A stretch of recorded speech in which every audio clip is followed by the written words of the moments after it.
أعوذ بالله من الشيطان الرجيم. بسم الله الرحمن الرحيم.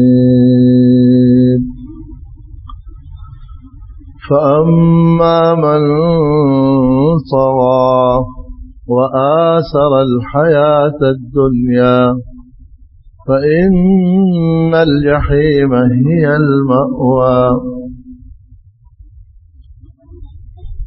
فأما من، پس جس شخص نے طغا سرکشی کی یعنی نافرمانی کی، بات نہیں مانی،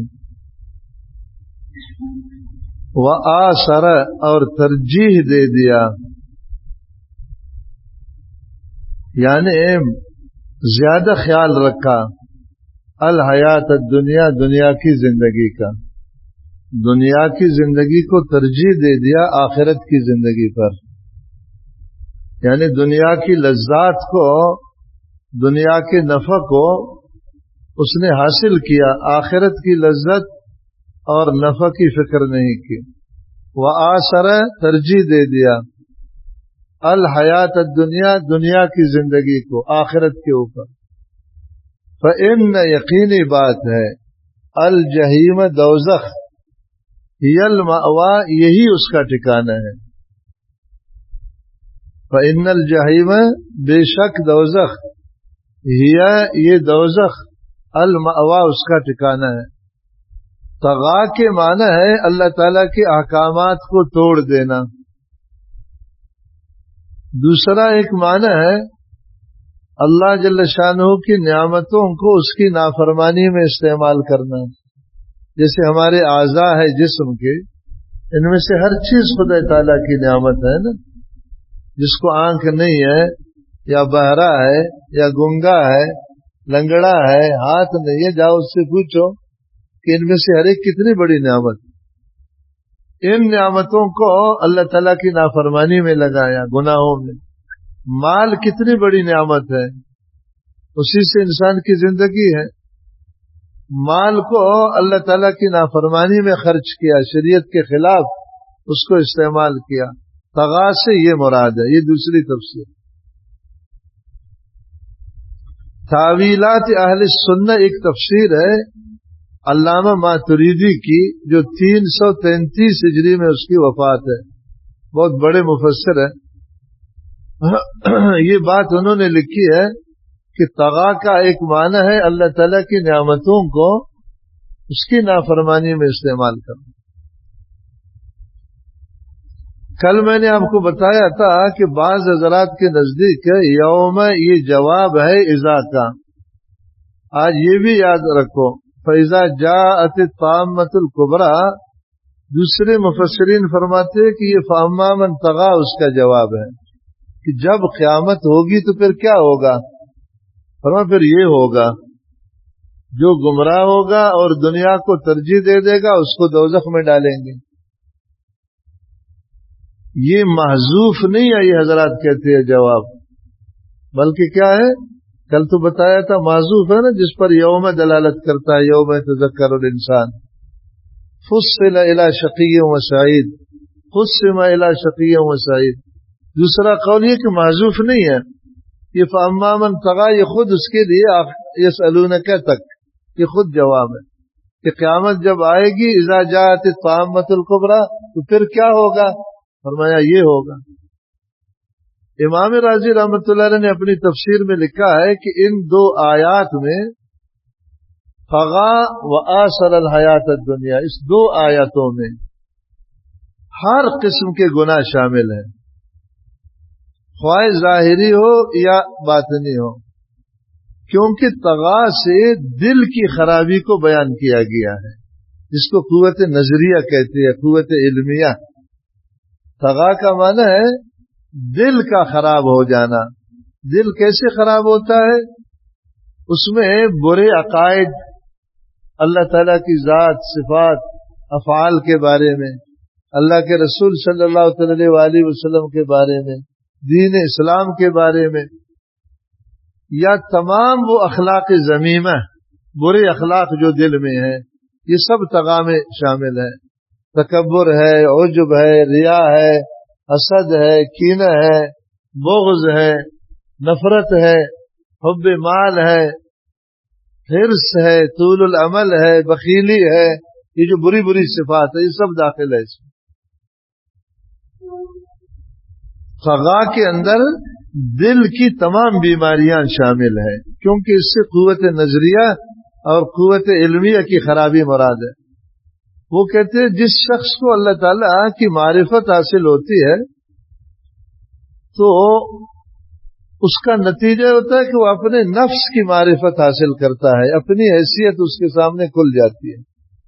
وہ دیکھتا ہے کہ یا خدایا میں کتنا ذلیل ہوں اللہ کے سامنے، میں کتنا محتاج ہوں، میں کتنا عاجز ہوں، اس کی مرضی کے بغیر تو میں ایک سانس بھی نہیں لے سکتا ہوں. تو جو آدمی انتہائی ذلیل سمجھے گا اپنے کو اللہ کے سامنے تو تکبر، بڑائی، خدا سے بے نیازی، غفلت، یہ چیزیں اس سے نکل جائیں گی. کیا ہو جائیں گی؟ اور جو شخص ہے اللہ تعالیٰ کی معرفت حاصل نہیں کرتا، اللہ تعالیٰ کو نہیں پہچانتا، تو اپنے نفس کو بھی نہیں پہچانے گا، بلکہ وہ اپنے نفس کو خدا سمجھے گا.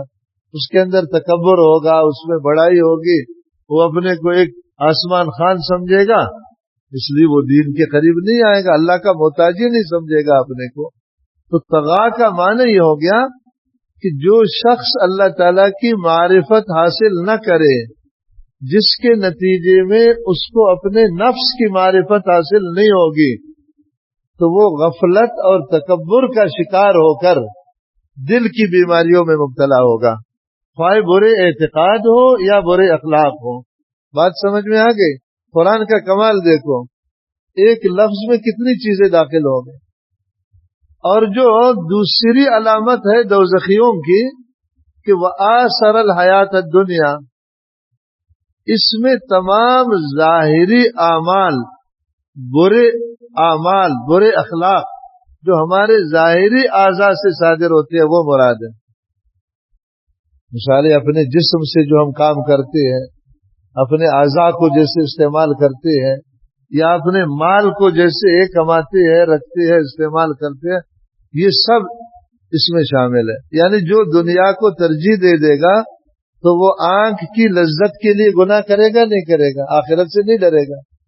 کان کی خوشی کے لیے وہ گناہ کرے گا نہیں کرے گا؟ زبان کی لذت کے لیے وہ زبان کے گناہ کرے گا نہیں کرے گا؟ پیٹ کی لذت کے لیے، شرمگاہ کی لذت کے لیے سارے گناہ کرے گا وہ. یہ سب اس میں شامل ہے.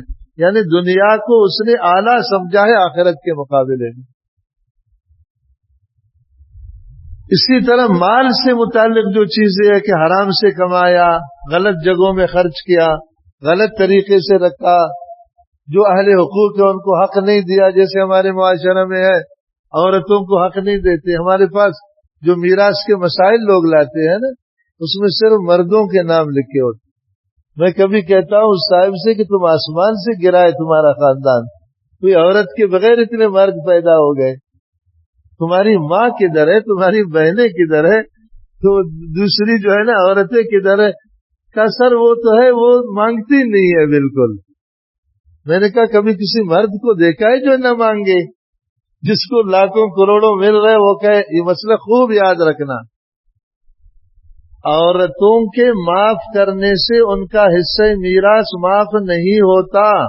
اس کو لکھ لو اپنے دلوں میں، یہ شریعت کا حکم ہے.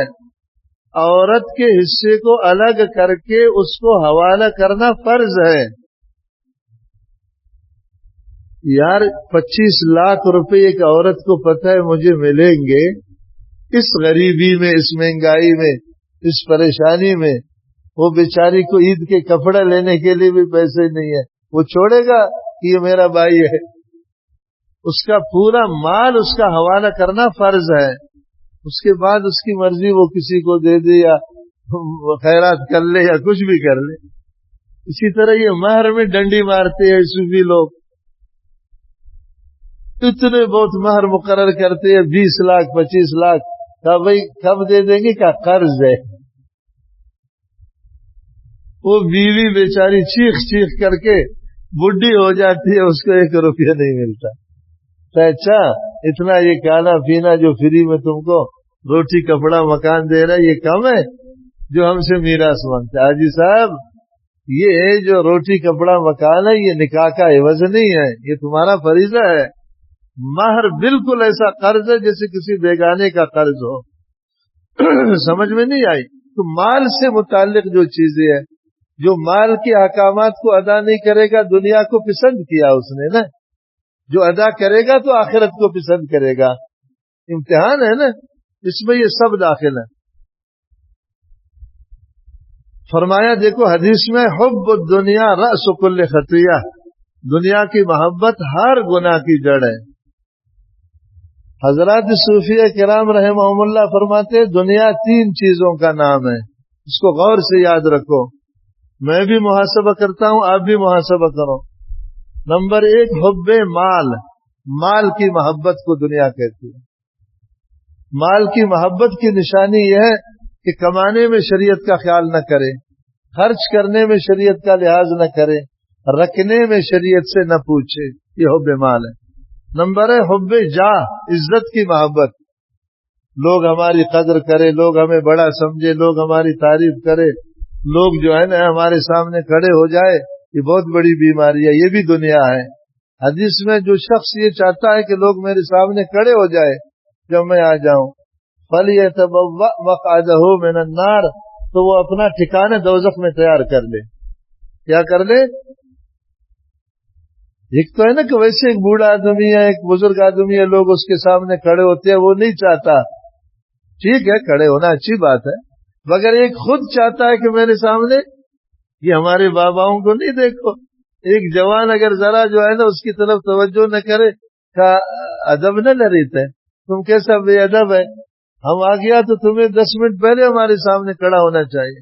طلب کرنا عزت کو سخت گناہ ہے, یہ بھی دنیا ہے. اگر جو اس کو چاہتا ہے تو آثر الحیات الدنیا, اس نے دنیا کو آخرت پر ترجیح دی. عزت تو وہی ہے جو اللہ کے سامنے ہو نا, اللہ کے رسول صلی اللہ علیہ وسلم کے. لوگوں کے سامنے عزت کیا ہے؟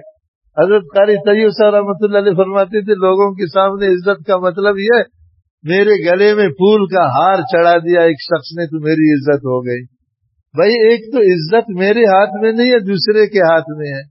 پھر وہی دوسرے کا ذہن خراب ہو گیا, دوسرے دن اس نے جوتیوں کا ہار میرے گلے میں ڈال دیا, اب میں بے عزت ہو گیا.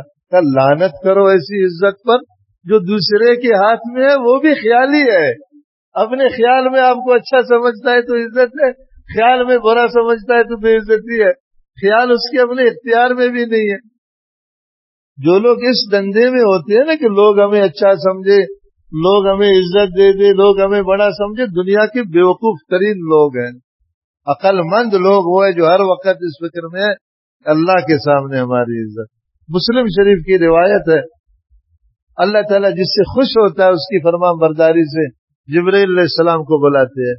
کہا جبرائیل, کہا جی رب, کہا کہ میں فلان سے محبت کرتا ہوں, فلان جو فلان کا بیٹا ہے, فلان جگہ میں رہتا ہے, میں کیا خیال ہے؟ جبرائیل کہے گا یا اللہ جس سے تو محبت کرتا ہے میں کون ہوتا ہوں اس سے محبت نہ کروں.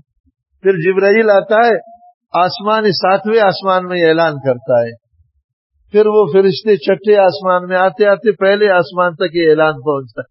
اتنی بڑی عزت, 7 آسمانوں تک حاجی صاحب کا نام پہنچ گیا. پھر وہ فرشتے جو زمین پر نیچے آتے ہمارے اعمال والے, دیکھو ابھی ہم نے فجر کی نماز پڑھی, فرشتے اٹھا کر لے گئے نا, عصر کی نماز پڑھیں گے بھی فرشتے اٹھا کر لے جائیں گے روزانہ. یہ فرشتے وہ اعلان سنیں گے, ادھر زمین میں آئیں گے, اچھے لوگوں کے کان میں کہہ دیں گے خبردار دا اللہ والا سڑے دے خیال کئی رضے خلاف خبریں نہ کئی. آپ یقین سے میں کہتا ہوں جو اہل اللہ ہے وہ ان اہل اللہ سے محبت رکھتے ہیں جن کو پہچانتے بھی نہیں ہیں. کس نے ان کو بتایا؟ اللہ کے فرشتے دل میں ڈال. اور جو فساق فجار ہوتے ہیں یہ فرشتے ان کو ڈراتے ہیں, خبردار یہ تمہیں ایسا بیچارہ سا نظر آ رہا ہے مگر خیال کرنا اس کے پاس اللہ کی طاقت ہے. آپ ایمان سے بتاؤ اگر یہ نہ ہوتا, یہ فساق فجار یہ جنات سے زیادہ خطرناک ہے, یہ اہل اللہ کو ٹکڑا ٹکڑا کر دیتے. کوئی مدرسہ زندہ رہتا, کوئی عالم زندہ رہتا, کوئی دیندار زندہ رہتا. ہاں یار یہ تو ایسی دنیا ہے کہ آپ کی داڑھی کو قبول نہیں کرتے, آپ کی نماز کو قبول نہیں کرتے, آپ کے اسلام کو قبول نہیں کرتے, اکثریت لوگ نہیں کرتے, پھر بھی یہ زندہ ہے, اور زندہ ہے مزے سے. یہ جو دیکھو جو شکل میں بھی زیادہ دیندار ہے, اگرچہ اندر سے اللہ ہم سب کو معاف فرمائے, اندر سے تو ہم آدھا مسلمان آدھا نہ مسلمان ہیں, اوپر سے جو بظاہر دیندار ہے اللہ نے کتنے خوشی سے رکھا ہے.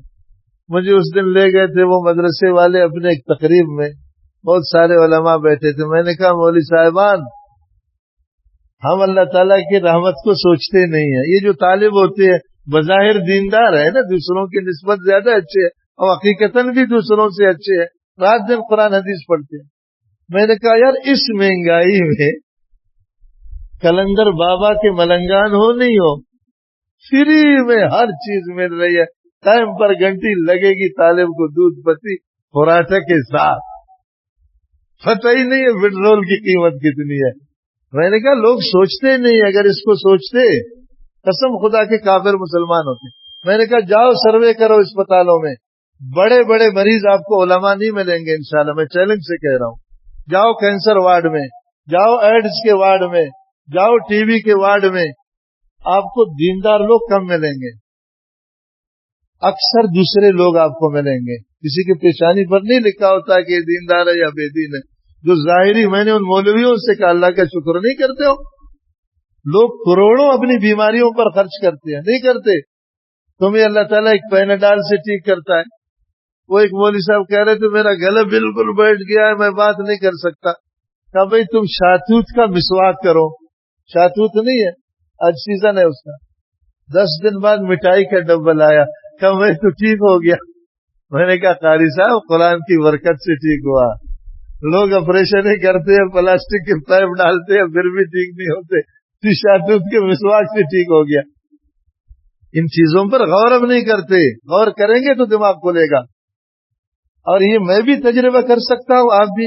سب دنیا ٹینشن میں ہے, نہیں ایمان سے بتاؤ, اللہ کی قسم ٹینشن کا صرف ایک علاج, آخرت کو ترجیح دے دے دنیا پر, اللہ کو ترجیح دے دے مخلوق پر. قرآن کو پکڑے, حدیث کو پکڑے, شریعت کو پکڑے. دنیا ایک طرف جا رہی ہے, دوسری طرف جائے. آہستہ آہستہ ٹینشن سلام کریں گے. خدا فہمان حاجی صاحب خبر کے ملاقات کا وہ گاڑی اڑے آ جاؤ کہ نہیں بابا ہمارا وس نہیں ہے, ہم جائیں گے. یہ اللہ کا وعدہ ہے حاجی صاحب, مذاق تو نہیں ہے. سمجھ میں نہیں آئی بات. تو یہ جو امام راضی رحمۃ اللہ علیہ نے تفسیر لکھی تھی, میں نے آپ کے سامنے عرض کیا, تمام بے دینی اس کے اندر آ گئی 2 جملہ میں.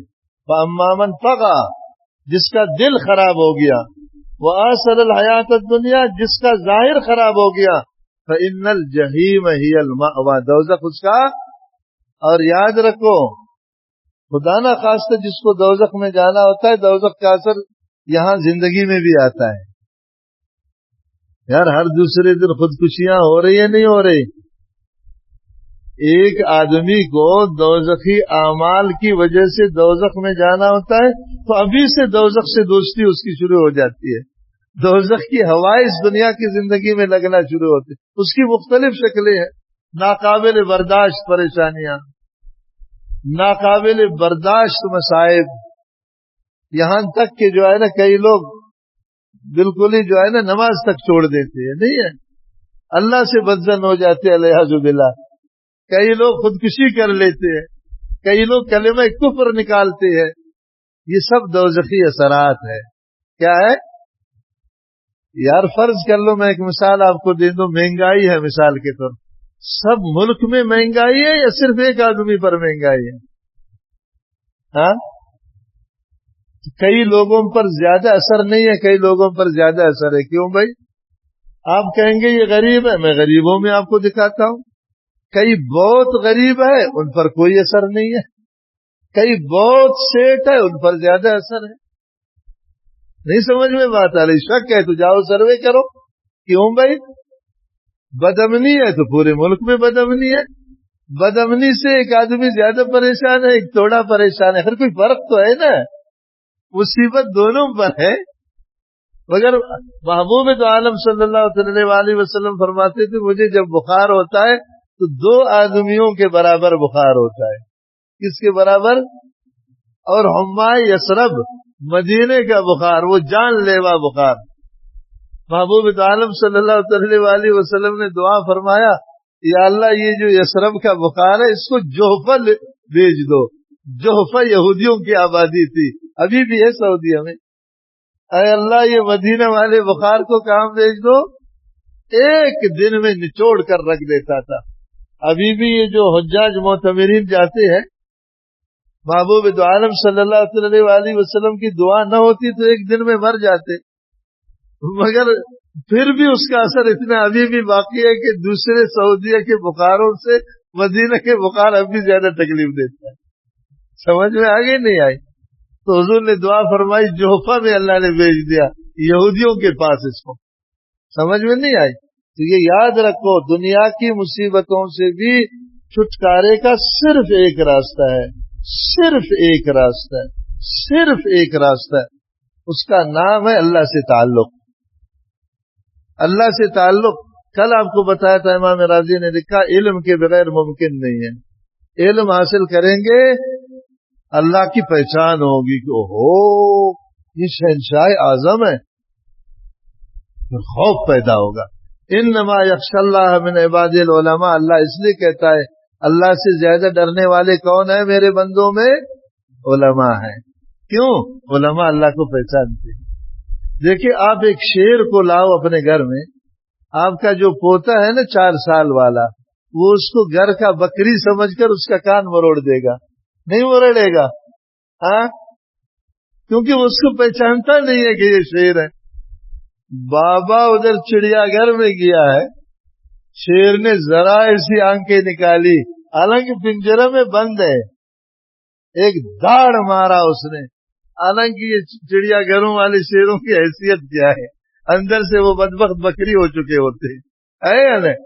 وہ دیکھا بابا بھاگ گیا، وہ چھوٹا بچہ اس کے کان کو پکڑ رہا ہے اور یہ دادا صاحب اس کی آواز سے بھاگ رہا ہے. کیوں بھاگ رہا ہے؟ پہچانتا ہے اس کو، پہچانتا ہے یہ بکری نہیں ہے، کیا ہے. تو علماء اللہ سے زیادہ کیوں ڈرتے ہیں؟ اللہ کی طاقت کو جانتے ہیں، اللہ کی شان کو جانتے ہیں، اللہ کی عظمت کو جانتے ہیں. سمجھ میں آئی نہیں آئی حاجی صاحب؟ حضرت مفتی محمد حسن صاحب رحمۃ اللہ علیہ جو حضرت حکیم الامہ قدس سرہ کے بڑے خلفاء میں ہیں، جامع اشرفیہ لاہور کا نام سنا ہے؟ ان کے محتمم وہ فرماتے ہیں کہ میں اللہ کی قسم اٹھاتا ہوں، میرے نزدیک میرے نفس سے ذلیل کوئی چیز نہیں ہے. یہ کیفیت اتنی بڑھ گئی کہ خانقاہ میں جو بڑے اکابر تھے میں نے ان کے سامنے پیش کیا. حضرت مفتی شفیع صاحب رحمۃ اللہ علیہ تھے، حضرت مولانا خیر محمد جالندری صاحب رحمۃ اللہ علیہ، حضرت مولانا قاری طیب صاحب رحمۃ اللہ علیہ، بڑے بڑے بزرگ رہتے تھے نا وہاں. انہوں نے بھی قسم اٹھائی بخدا ہماری یہ کیفیت ہے کہ میرے نفس سے زیادہ کوئی کائنات میں ذلیل میرے نزدیک نہیں ہے. ہم سب نے کہا کہ یار جاؤ اب حضرت کے پاس جا کر یہ پیش کرتے ہیں کہ حضرت یہ کیا حال ہے. حضرت حکیم الامہ مولانا اشرف علی تھانوی رحمۃ اللہ علیہ کے پاس ہم سب گئے. ہم نے کہا حضرت یہ جو ہم 8-9 آدمی ہماری یہ کیفیت ہے، اس میں حضرت ڈاکٹر عبداللہ صاحب رحمۃ اللہ علیہ بھی ہے. انہوں نے سارے نام بیان کیے. حضرت کی آنکھوں میں آنسو آ گئے. فرمایا میں تم سے زیادہ اپنے نفس کو ذلیل سمجھتا ہوں، جو تمہاری کیفیت ہے وہی میری کیفیت. یہ کیوں ہے؟ اس لیے کہ وہ جانتا ہے موم بتی کے سورج کے مقابلے میں کوئی حیثیت نہیں ہے. کوئی حیثیت؟ ہاں، اللہ کی جتنی معرفت بڑھے گی وہ اس قرآن سے ہے.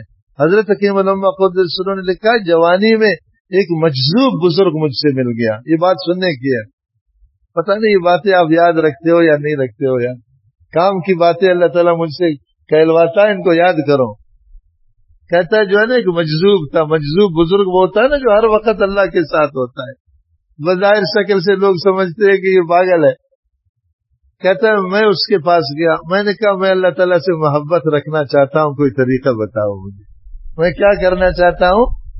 اللہ تعالیٰ سے محبت رکھنا چاہتا ہوں۔ اس نے کہا تم کیا کرتے ہو؟ میں نے کہا میں دیوبند میں پڑھتا ہوں طالب علم۔ کہا ادھر آ جاؤ۔ جب میں قریب گیا مجھے کہا اپنے ہاتھوں کو زور زور سے ہتھیلیوں کو ایک دوسرے پر رکھ کر مالش کرو۔ میں نے ایسا کیا بالکل بہت زیادہ گرم ہو گئے۔ کہا اور کرو۔ جب اور کیا بالکل ناقابل برداشت گرمی ہو گئی۔ کہا میں نے نسخہ دے دیا اللہ کی محبت کا۔ تو میں نے کہا کیا مطلب ہے؟ کہا یہ جو قرآن اللہ نے بھیجا ہے اس میں اللہ نے جو آیتیں نازل کی ہے اس میں جو اپنا نام بار بار بتایا، اپنا ذکر بار بار بتایا، اس کو دل پر رگڑو، ایک طرف سے دے لو، ایک طرف سے قرآن کا ذکر رگڑو رگڑو رگڑو رگڑو رگڑو، حرارت محبت پیدا ہو جائے گی۔ عشق آن شولز کو چوم برف رو، ہر چیز جز معشوق باقی جملہ سوک۔ عشق کا وہ شعلہ پیدا ہوگا کہ محبوب کے علاوہ سب کو جلا کر رکھ دے گا۔ ساری مخلوق تمہارے سامنے ایک ذرہ کے برابر بھی تمہیں نظر نہیں ہے۔ مجھے یاد ہے ہمارے حضرت رحم اللہ فرماتے تھے میں جب تصور کرتا ہوں محبت الہیہ کا مجھے ایسے لگتا ہے ساری کائنات میرے پاؤں کے نیچے ہے، ساری کائنات کے ٹکے کی حیثیت میں۔ کیا حیثیت ہے یار؟ جس لومڑی کے پاس شیر کی طاقت ہو وہ چیتے سے ڈرے گی؟ یہ جو ہم لوگوں کی چاپلوسیاں کرتے ہیں، ان کے پیچھے مارے پھرتے ہیں، یہ مجھے فائدہ دے گا، یہ نقصان ایمان کا ذوق ہے۔ اس کے پاس اللہ کی طاقت ہے، اس کو مخلوق کی ضرورت ہی کیا ہے؟ کہ اس کو رگڑو، رگڑنا یہی ہے، اس کا علم حاصل کرو قرآن کا۔ اس لیے میں تمہیں بہت تاکید کرتا ہوں خدا کے لیے قرآن سے مت بھاگو، قرآن کو رگڑو اپنے دلوں پر۔ ماند اللہ باقی جملہ رب، مرحبا اے عشق شرکت سوز رب، صرف اللہ باقی رہے گا، باقی سب ختم ہوں گے۔ مرحبا ہے تم کو اے عشق جو شرکت کو جلا دیا تم نے، غیر اللہ کی شرکت کو ختم کر دیا۔ یہ ماضی قریب کے بزرگوں کے قصے آپ کو سنانا، انہوں نے بھی وہی کلمہ پڑھا تھا جو میں نے آپ نے پڑھا ہے۔ کریں گے اس کی کوشش، شیطان کو لعنت بھیجو، نفس کو لغت مارو، ماحول پر تو کو کیا ماحول لینا ہے؟ ہمارے لیے آئیڈیل صرف محبوب کائنات صلی اللہ علیہ وآلہ وسلم، اس کے علاوہ سب چیزیں خاک ہیں، ہم کسی کو آئیڈیل نہیں مانتے۔ ہمارے لیے نظام صرف قرآن ہے، اس سے بڑے نظام کی ضرورت ہی نہیں ہے۔ شکر کرو علماء زندہ ہے، مشائخ زندہ ہے، بڑے زندہ ہے۔ اگر یہ خدا نخواستہ آخر زمانے میں سب ایک ایک کر کے علماء مر جائیں گے، حدیث میں ایک دن صبح لوگ اٹھیں گے قرآن ہے، کاغذ ہے مگر حروف نہیں ہے، حاجی صاحب وہ دن آنے والا ہے، پھر روئیں گے نہیں روئیں گے؟ ایمان سے بولو۔ اٹھایا قرآن کو تلاوت کے لیے، قرآن کے الفاظ ہے ہی نہیں، سب غائب ہو گئے۔ اس دن سے پہلے قرآن کو یاد کرو، قرآن کو سمجھو، قرآن کے قریب آ جاؤ۔ اللہ تعالیٰ مجھے بھی ہدایت نصیب فرمائے، آپ کو بھی، پوری امت کو۔ سبحان اللہ و بحمدہ، سبحانک اللہم و بحمدک، نشہد ان لا الہ الا انت، نستغفرک و نتوب الیک۔